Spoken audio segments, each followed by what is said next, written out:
Monetizing an edtech company is really hard, but building sustainable traction, as we've covered, is even harder. And sometimes it's just impossible without outside capital. Now, fundraising played a critical role at FutureLearn. So can you talk us through FutureLearn's fundraising journey? It was very unusual, and so therefore probably not a model for many. What was unique about it was the Open University as an investor in those early years.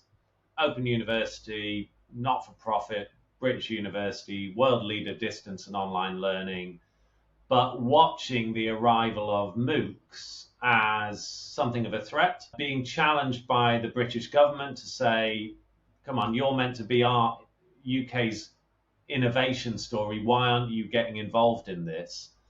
And also watching UK universities signing up with American platforms and saying, come on, Open University, can't we play in this? And finally, looking at the quality of MOOCs at that time and going, surely with the Open University's expertise, we can do something better here. So they gave us incredibly generous funding. So £15 million to get out of the blocks. And then within a few years, backed by these early, really exciting numbers and growth projections, another £15 million.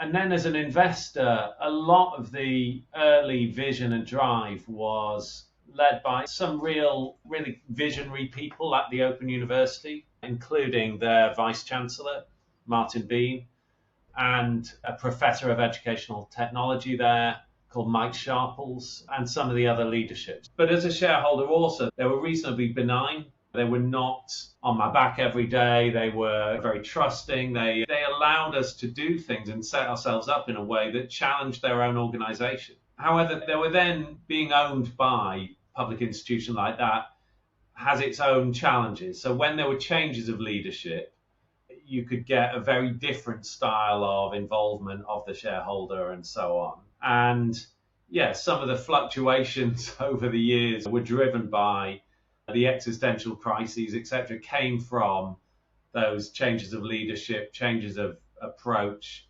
changes of strategy. And they were quite hard to predict sometimes and quite hard to navigate.